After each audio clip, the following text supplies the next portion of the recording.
August 31 ശനിയാഴ്ച. മത്തായി 25 അധ്യായം 14 മുതൽ 30 വരെ വാക്യങ്ങൾ. ഒരിക്കൽ കുറച്ച് ചെറുപ്പക്കാർ ഡൽഹിയിൽ വന്നു. ചുറ്റിക്കറങ്ങാൻ അവർ ഒരു ടാക്സി വാടകയ്ക്കെടുത്തു. പഴയ ഒരു സർദാർ ആയിരുന്നു ഡ്രൈവർ. യുവാക്കൾ സർദാർജിമാരെക്കുറിച്ച് നിരവധി തമാശകൾ പൊട്ടിച്ചു. എങ്കിലും അദ്ദേഹം അസ്വസ്ഥനായി വണ്ടി ഓടിച്ചു. യാത്രയ്ക്ക് അവസാനം അവർ അദ്ദേഹത്തിന് പണം നൽകി. പക്ഷേ അയാൾ ബാക്കി തുക തിരികെ നൽകി. അതിനുശേഷം ഓരോരുത്തർക്കും ഓരോ രൂപ വീതം നൽകി. അയാൾ പറഞ്ഞു, മക്കളെ, രാവിലെ മുതൽ നിങ്ങൾ സർദാർജി തമാശകൾ പറഞ്ഞ് ചിരിക്കുന്നു. അവയിൽ ചിലത് വളരെ മോശമായിരുന്നു. എനിക്ക് പ്രശ്നമില്ല, നിങ്ങൾ യുവരക്തമാണ്. എനിക്കൊരു അപേക്ഷയുണ്ട്. ഈ നഗരത്തിലോ മറ്റേതെങ്കിലും നഗരത്തിലോ നിങ്ങൾ കണ്ടുമുട്ടുന്ന ഭിക്ഷക്കാരനായ ഒരു സർദാറിന് ഞാൻ നൽകിയ 1 രൂപ നൽകുക. അവരുടെ കയ്യിൽ ആ 1 രൂപ ഇപ്പോഴും ബാക്കിയുണ്ട്. അവർക്ക് ഒരിക്കലും ഒരു സർദാർ യാചകനെ കണ്ടെത്താൻ കഴിയില്ല. ഏത് ജോലിയും തികഞ്ഞ അർപ്പണബോധത്തോടെയും അഭിമാനത്തോടെയും ചെയ്യുന്നവരാണ് സർദാർമാർ. അവർ ട്രക്ക് ഓടിക്കും, ഗരാജോ ദബയോ നടത്തും, മരപ്പണി ചെയ്യും, ജ്യൂസ് സ്റ്റാൾ എല്ലാം അവർ നടത്തും. പക്ഷെ ഒരിക്കലും ഒരു സർദാർ തെരുവിൽ യാചിക്കില്ല. ഇന്ത്യയിലെ മൊത്തം ആദായ നികുതിയുടെ 33% സംഭാവന ചെയ്യുന്നത് സിഖുകാരാണ്. അതുപോലെ തന്നെ മൊത്തം ചാരിറ്റികളുടെ 67% അവരുടേതാണ്. ഇന്ത്യൻ സൈന്യത്തിൽ 45% സിഖാണ്, അതായത് സർദാർജിമാർ. പ്രതിദിനം 600 ലക്ഷത്തിലധികം ആളുകൾക്ക് അവർ സൗജന്യ ഭക്ഷണം 60,000 ഗുരുദ്വാരകളിലൂടെ നൽകുന്നുണ്ട്.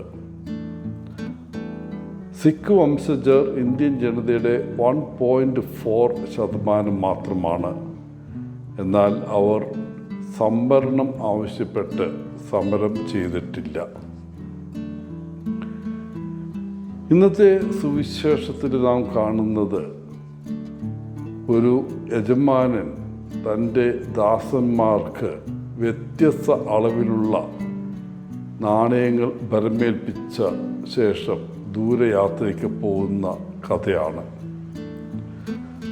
യജമാനൻ പോയി മടങ്ങി വന്നപ്പോൾ ലാഭം ലഭിച്ച ദാസരെ പ്രശംസിക്കുകയും അവർക്ക് പ്രതിഫലം നൽകുകയും ചെയ്തു. എന്നാൽ തനിക്ക് നൽകിയ കഴിവുകൾ ശരിയായി നിക്ഷേപിക്കാത്തതിനാൽ ലാഭം നേടാത്ത ദാസനെ ശിക്ഷിച്ചു. ഈ ഉപമയിൽ നിന്ന് നമുക്ക് പഠിക്കാൻ കഴിയുന്ന നിരവധി പാഠങ്ങളുണ്ട്. ഒന്നാമതായി, നമുക്ക് ഓരോരുത്തർക്കും ഒരു പ്രത്യേക ദാനം, കഴിവ് ദൈവം നൽകിയിരിക്കുന്നു. അതിൽ ചിലത് നമ്മുടെ ജന്മസിദ്ധമായ കഴിവുകളാണ്. മറ്റുള്ളവ നമ്മൾ പഠിച്ച് നേടിയതാണ്. നമ്മുടെ നിധികൾ, അത് പണമാകാം അല്ലെങ്കിൽ മറ്റെന്തെങ്കിലും വസ്തുക്കളാകാം, അവ നമുക്ക്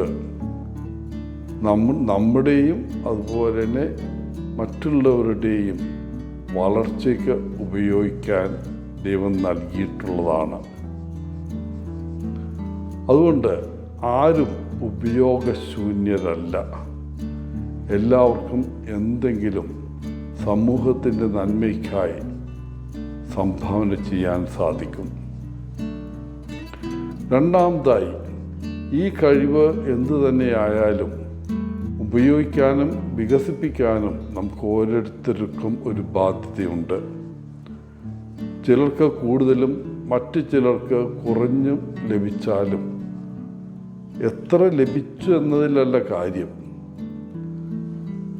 മറ്റുള്ളവർ നമ്മേക്കാൾ കഴിവുള്ളവരോ കൂടുതൽ വൈദഗ്ധ്യമുള്ളവരോ ആകാം. എന്നാൽ അതോർത്ത് നാം അസൂയപ്പെടേണ്ട. മറ്റുള്ളവരുമായി നമ്മെ താരതമ്യം ചെയ്യേണ്ട ആവശ്യവുമില്ല. നമുക്ക് ലഭിച്ച താലന്ത്, കഴിവ് എങ്ങനെ ഉപയോഗിച്ചു എന്നതാണ് പ്രധാനം. മൂന്നാമതായി, നമ്മുടെ കഴിവുകൾ എങ്ങനെ ഉപയോഗിച്ചു അല്ലെങ്കിൽ ദുരുപയോഗം ചെയ്തു എന്നതിനെക്കുറിച്ചുള്ള ഒരു റിപ്പോർട്ട് നൽകാൻ വിളിക്കപ്പെടുന്ന ഒരു സമയമുണ്ടാകും. അതിനർത്ഥം നമ്മുടെ പ്രവർത്തനങ്ങൾക്കെല്ലാം ഒരു അനന്തരഫലമുണ്ട് എന്നാണ്. തങ്ങളുടെ ജീവിത നിലവാരം മെച്ചപ്പെടുത്താൻ കഠിനാധ്വാനം ചെയ്യുന്നവരെയും തങ്ങൾക്ക് ലഭിച്ച ദാനങ്ങൾ മറ്റുള്ളവരുമായി പങ്കിടുന്നവരെയും ദൈവം അനുഗ്രഹിക്കും. മറുവശത്ത് തങ്ങളുടെ കഴിവുകൾ അവഗണിക്കുകയോ ദുരുപയോഗം ചെയ്യുന്നവരെ ശിക്ഷ നേരിടേണ്ടി വരും. എല്ലാവർക്കും ഒരു നല്ല ദിനം ആശംസിച്ചുകൊണ്ട് ഒത്തിരി സ്നേഹത്തോടെ ഓളച്ചൻ CSSR ഫ്രം കേരള.